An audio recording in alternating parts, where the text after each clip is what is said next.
Tēnā, kia ora, g'day, welcome back to and for another video.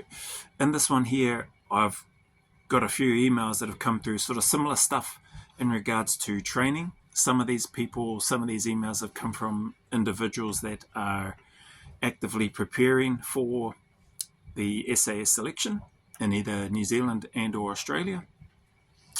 And some of them are going through a few challenges in terms of niggles and injuries and that sort of stuff, and have reached out asking my take and thoughts on dealing with that and or pushing through. So my initial thoughts, depending on what your injury is, and I think I've mentioned this in the generic program, I've put in there, modify your training if you've got any niggles or limited range of motion or genuine things. Don't just modify your training program just through being lazy or anything like that. But if you've got some issues and you've got some pain, which is not normal pain, it's not just like my lungs hurt because I'm pushing a bit harder on this interval training or whatever, or my shoulders hurt because I've been carrying the pack and the pack has got a decent amount of weight in it. If you've got legitimate pain and only you'll know what that is for you, then that's likely your body telling you to ease up, give it a little bit of a rest, and or modify the training that you're doing so that you can give that part of your body time to heal and recover. So if I use my calf as an example, like if I needed to, if it was life and death, I'd be able to run. Would I be able to run very fast or very well? Probably not, but I would be able to hobble and run and drag this leg if I needed to. Okay, but do I need to do that? No, I don't. So taking the time to try to keep it moving, keep blood flow going through it, still being active as I can in training, pushing it to within the limits so I know my body reasonably well, and you know your body better than anybody else. You would have a good understanding of what your body can take and what stage you think it's ready to be able to push it, depending on what it is that you're looking to do. So then I will do things to test it out. And so if that's feeling good, then cool. At least I've got that reference point. I can either come back to that, or I know I can go as far as that, and or maybe next time I might try to go a little bit beyond that. So hopefully that makes sense so far. But if you are carrying some injuries, niggles, really bad ones or otherwise, like, just try to be a bit smarter about it and know that you don't have to, just my recommendation, you don't have to push through it. There will be times when you need to and when you want to push through that pain barrier, depending on what it is and depending on where you are. Okay, so examples might include being on especially a service selection course, as an example. That would be one place. If you don't want to fail the course and or miss the timings and or whatever, basically fail, that may be a time where you would probably push and try to push as hard as you can. Again, it depends on the individual. Some people might think, no, that's not worth it. Like, they may look at and think longer term, bigger picture, which there's nothing wrong with that, right? So you want to be able to move as well as you can for as long as you can. Basically, that's my thoughts and opinion. That's what I would love to be able to do anyway. So again, depending on the time, place, the circumstance will probably dictate whether or not you need to push. For those of you that are training and preparing yourself for selection, and those of you that have reached out that aren't preparing, that have made it pretty clear, I'm not training for selection, but they're training for other things, then just listen to your body and look after it as well as you can. So one of the people in particular has got OSD. Where is it? Is it OSD? OSD. So apparently apparently it happens when someone's been active their whole childhood with sports, martial arts, etc., and putting too much load on their body for long distance. So I think the OSD stuff is in and around the knee, around the patella area or the front part of the knee, from what little I know about it, and based on what this person has been sharing, where they're feeling the pain. Also, from what I gather from it, it's not like critical. It just means that you need to ease up a bit. You need to take some rest, or have a bit of a rest and just modify the training. So with it being in the legs, we do use our legs predominantly to get around and do the stuff that we want to do, and that's a bit of a pain when we can't do that stuff. Well, not so much when we can't, but when we're restricted. So I would just encourage, do some upper body work, get some interval training to attack the lungs and get the upper body going. You can use the assault bike and just use the arm part. You can use a ski erg. I know you're standing on your legs and a bit there while you're doing that, but you're not really using the legs as much as you are the upper body.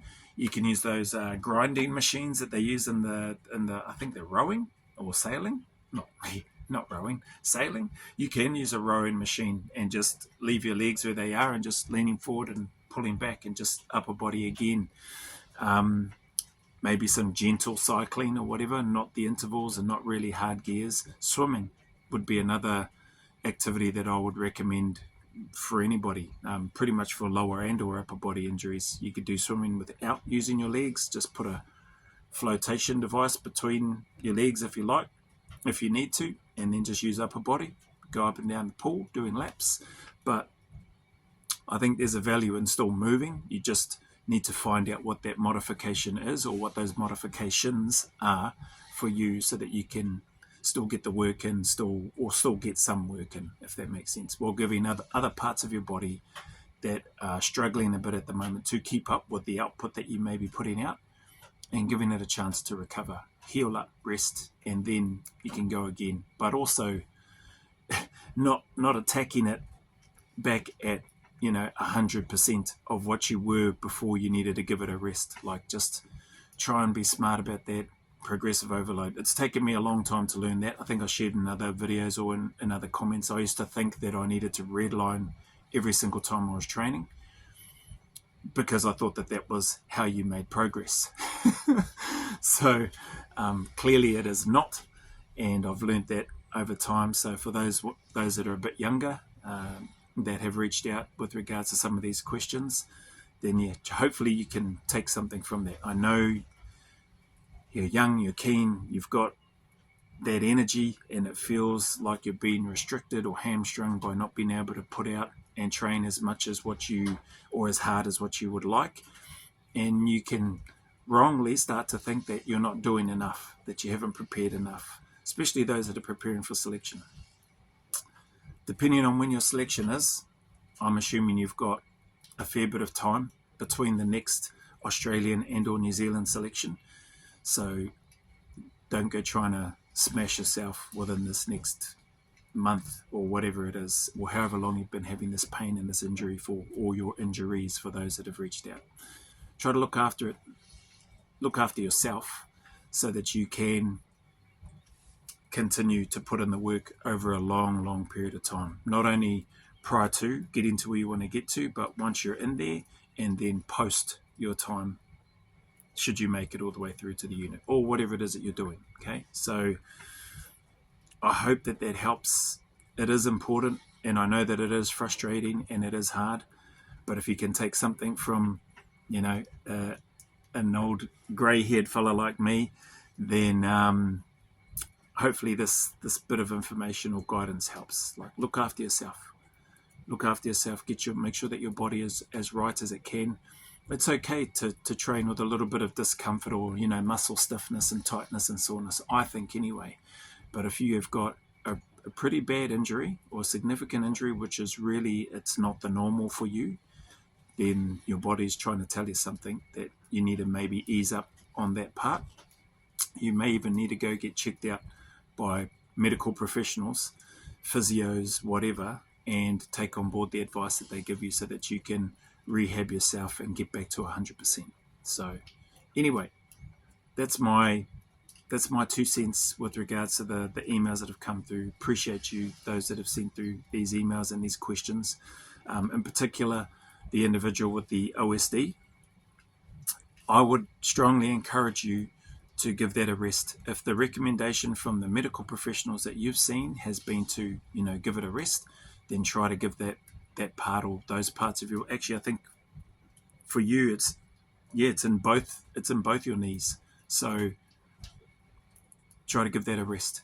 That give the lower lower legs part, a bit of a rest. Take on board the information or the advice from the doctors, from the medical professionals, and apply that where you can. If it was me, again, I don't have it, but if it was me, I've got some other lower body injuries in my left Achilles and my right calf, although my left Achilles is nowhere near as bad as what it used to be. I will typically look to try to find ways to modify what it is that I'm doing, whether I reduce the weight, whether I reduce the speed, whether I reduce the distance, whether I change the exercise completely and get in the pool or use the rower or do some other type of modification so I can still move anyway. I think there is value in finding a way and rather than finding an excuse, and you can work around, at least in my experience anyway, I've been able to work around the vast majority of all the injuries that I've had, from shoulders, from back, from hips, from knees, from Achilles, from calves, wrists and elbows, all that sort of stuff. So you can typically find a way in a workaround of some type. So try to find that for you. Take on board the advice, like I said, from the medical professionals, and and then keep chipping away as best you can without aggravating what it is that you've already got. Okay, so appreciate you all. Thank you again for your time. Those going through challenges, trials, struggles, heartache, heartbreak, injuries, frustration, and some heavy times, like, know that you're not alone. Know that everybody's going through stuff in some way, shape, or form. And so just keep turning up, keep staying in the fight, keep putting one foot in front of the other, and stay as disciplined and as consistent as you can. And I promise you good things will happen. I promise you better days are closer than you think. The sun will shine again, and you will reach that light at the end of the tunnel. So, as always, go always a little further. Remember, who dares wins and who cares wins. And until the next video, milestone, or YouTube post from me, or the queries and comments that definitely are coming through thick and fast, because I've got a few more of these videos to do today, but I just wanted to address this one now. There's a big mana wave coming from me to you, filled with my aroha, respect, appreciation, and gratitude for you all.